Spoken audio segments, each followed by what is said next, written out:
Marc Raimondi for ESPN, joined today by a very cold-looking Paddy the Baddy Pimblett. He's in London, just finished a media tour for UFC 296. Paddy, how's it going, man?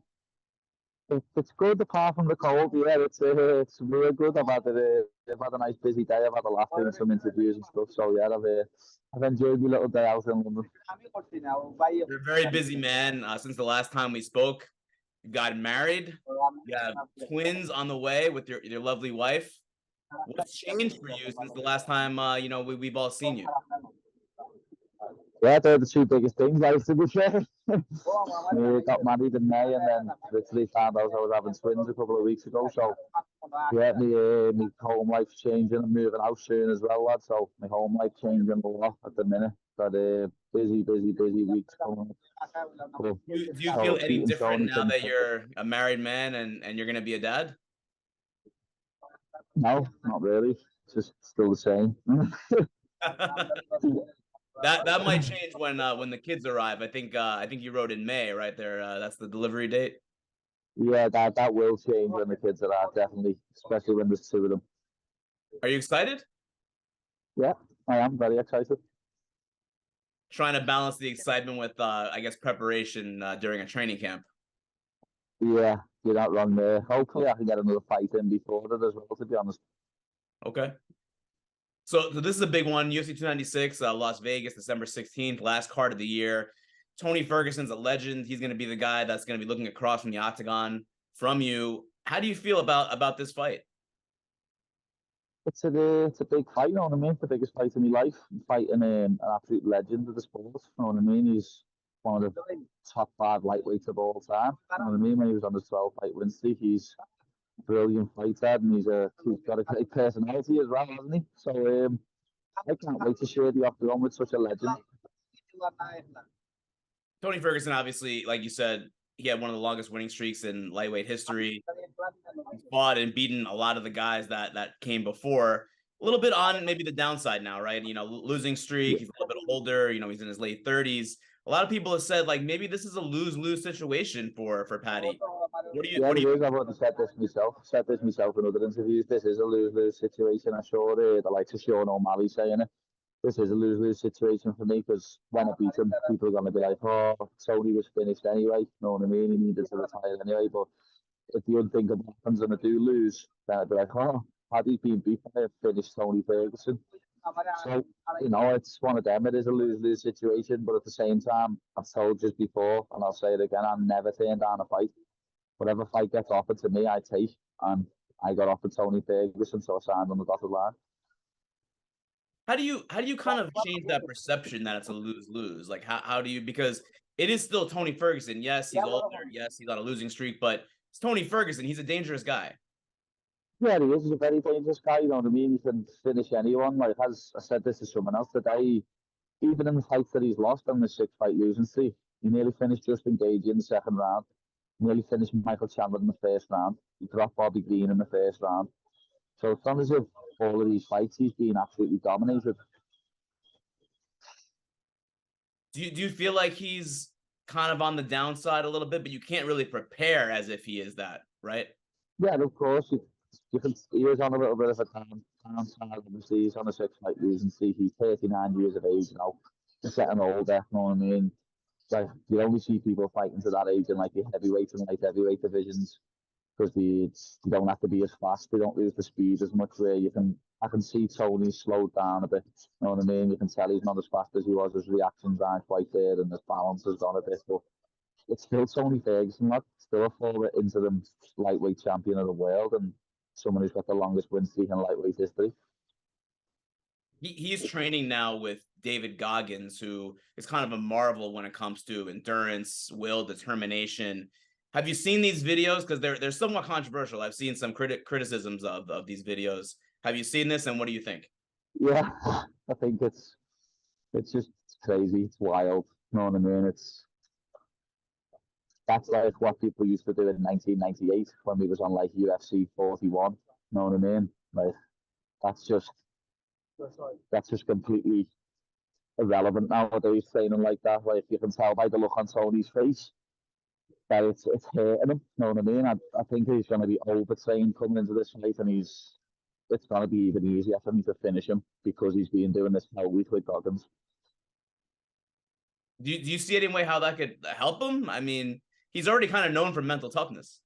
No, the only way it helps him really is his mental toughness and his cardio, and they're two things that Tony's never ever struggled with. Tony's always had great cardio, and he's always been mentally tough. You know what I mean? Just look at the armbar that Charles Oliveira had him in. Look at the heel hook what the Dariush had him in. You know what I mean?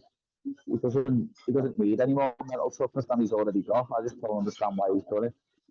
It might be better for his own head, but as I say, when I do my strength and conditioning and my weight training and stuff, it's done from a scientific point of view. Everything I do is we have reasons behind it. You know what I mean? So doing 9,000 lunges isn't going to help you beat me. Dana White said that if Tony Ferguson does not win on December 16th, that could be it for him in the UFC. So it's very much a crossroads fight for him. And I guess someone would say it's a crossroads fight for you in some aspects. Would you agree with that?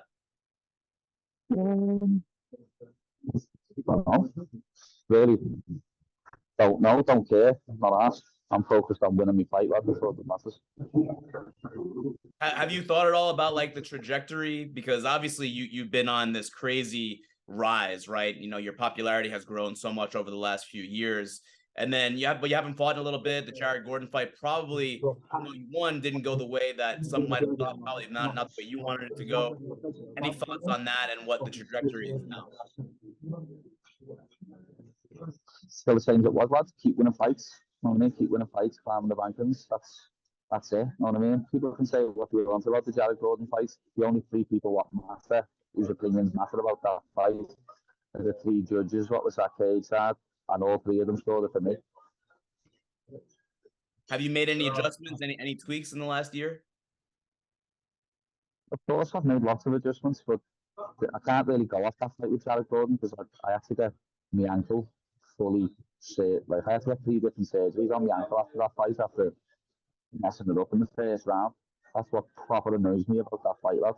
No one mentions though, Paddy's had to get full ankle ligament reconstruction on the inside of his ankle, the outside of his ankle, and the middle. And that happened in the first round. You know what I mean? And I still beat him. 100% now, fully? I don't think it'll ever be back to 100% again, lad, but it's back. I'm kicking people in the face with it, lad, so sound. Did you watch Jared Gordon's fight over the weekend in New York? No, I haven't watched it, but I'm happy for him. I mean, I'm glad Jared won. Jared's a nice person. I mean, he's a nice fella. He deserves to get as much money in as he possibly can until he retires. You know what I mean? Obviously, it annoys me that he's still going on like he won the fight. Because it's, you know what I mean? You never won, mate. Simple as that. Like, I've watched the fight back several times myself, and I just don't understand how people can call that fight a robbery. You know what I mean? It's a close fight, it is. I watched it back. It's a very close fight. I think the only clear definitive round for anyone is the second for me. You know what I mean? I think the third and the first can go either way, depending on how you score a fight. I feel like if the circumstances were different, you and Jared would probably be good friends. You talked about mental health quite a lot. You know, he has those struggles from the past where he was a drug addict and he's overcome those. I think that maybe if the fight, you guys would be friends. Yeah, definitely. As I say, after the fight, straight in the case, I give him a hug and a kiss and all that. You know what I mean? There was no ill will at all with Jared until after the fight, when like he went on a press tour basically saying that he won the fight. You know what I mean? And that he'd been robbed just because like it was a close fight, lad. You know what I mean? It was a close fight. I've watched it back several times. It was a very close fight. It's however you scored that first and third round. But what Jared doesn't ever say is, if you watch that fight back and listen to his corner tell him, you need this third round. You need this third round. And he told him at the end of the first round, no, he took that round. So if his corner thought I won the first, and I definitely won the second because I won on every scorecard, obviously he needed to finish me in the third. And that's the way I went into that third round, thinking, my ankle is finished here. I can just, like whatever he does here, I can just rest a little bit and I can win this fight because I'm already 2 rounds up. And I was on 2 scorecards. I was 2 rounds up on 2 scorecards already. So when he pushed me against the cage and just held me there, I was like, yeah, Sam. And then even that 3rd round, he didn't do nothing else. He did just hold me against the cage. Like, at the end of that round, I ended up on his back. I ended up landing punches. I think he hit me with, what was it again? 3 significant strikes in the 3rd round. He hit me with. How can you win a round with 3 significant strikes? Last couple of things, man. And thank you for the time. I know you're busy. You're traveling back home. I feel like even though you haven't fought in about a year, you're still the most called out fighter on the UFC roster, right? Feels like hardly a couple weeks go by when a fighter is not calling out Paddy the Baddy. Why is that? I can understand it after my last performance, lad. Jesus Christ. That didn't look good at all. You know what I mean? So I can understand. All you got to do is look at that last fight, because Jared doesn't really have much power. And he hit me with a lot of left hooks. You know what I mean? I was eating left hooks for days. And I can understand people who have got more power thinking, yeah, I'll be able to catch him and knock him out. And lad, I've got more followers than most people in the UFC. You know what I mean? I was looking at other champions the other day. I've got more followers than most champions. So I can understand why people are calling me out. You know what I mean? I really can. Like, sort of funny one the other day though, for Vola. You know what I mean? He was getting into that Catalan twice, and since he mentioned me, and he went, who? Who's he? I'm the person you've been begging to fight for a year, mate. That's who I am. You've been begging to fight me for a year. And it's unlucky now because you just had your chin stuck off with a kick, so you're not going to be fighting me now, are you? I feel like it's like a lot like Conor McGregor during his rise. Everyone called that guy out because he was so popular, and people thought that maybe he wasn't as good as his popularity. Yeah, and lad, obviously, judging on my last performance, that wasn't good. I'm going to be honest. That was not a good performance. Obviously, when I watched that fight back, I was like, wow, yeah, I can understand people giving me shit. You know what I mean? I didn't look the best there. I left my chin wide open. But for me, that's an entertaining fight. You know what I mean? I like going in there and putting on a show for the fans. And I thought that was a good fight when I watched it back, apart from the 3rd round. But that wasn't me. I didn't push Jared against the cage for 5 minutes. He pushed me against the cage. I want to have entertaining fights every time I get in the cage. I want Tony to come out and have a brawl with me. I want a 3-round war. I want to look like Anthony Pettis at the end of the fight with Tony Ferguson, and I want to make Tony look like he did against Gagey. I want a war. Really? So you'll engage in that brawl? Yeah, I want a war with Tony. I want him to bite down on his gum shield and swing with me, and we'll see who's still standing. Wow. Well, how many times would you say you watched that Jared Gordon fight back? About 5 times. Wow. How recently? I've watched it about 5 times. I don't go over it that much. You know what I mean? I didn't watch it. I watched it like the next 2 days later, and then I watched it like about 6 months later after I had my surgery. And then I watched it in the summer, and then I watched it again about 2 months ago. And again, it does me head in that people say that fight's a robbery, lad. There's been so many worse robberies that people don't talk about, and people mention me just because it's me. Just because I have, as you say, I'm that popular and I have that many followers. People talk about that fight just because it's me. That was not a robbery. That's a close fight. That could have went either way. If I would have been on the losing end of that decision, it would have been like when I watched it back. Yeah, you know what I mean? Sam, it could have went either way. But because a certain content creator came out and said, "Oh, that's a robbery," everyone jumped on the bandwagon. You know what I mean? Everyone jumped on. I was the low-hanging fruit. What was easy to jump on the hate bandwagon. So everyone did it. You know what I mean? And now a year later, people are starting to realise content creators' true colours. And I told everyone a year ago. So, you know, I'm always right, mate. I know. Last thing, we mentioned all the call-outs. It's even extended into people who are not in the sport of MMA. Jake Paul has called you out. I saw Dylan Dennis even called you out recently, a couple of days ago. What is going on here? Dylan Dennis, man. Dylan Krabbis. He's a crab. He threw more punches at security guard than he did that Logan Paul. And he's talking about fighting me. Is he for real? Has he been smoking crack? Like, I'd hate him. It'd get messy on his life. Again, Jake Paul, Logan Paul, they can all say what they want. they know where I am. Know what I mean? I'll fight any of them in any discipline as well, to be honest, because I've boxed their heads off, even though I'm a grappler.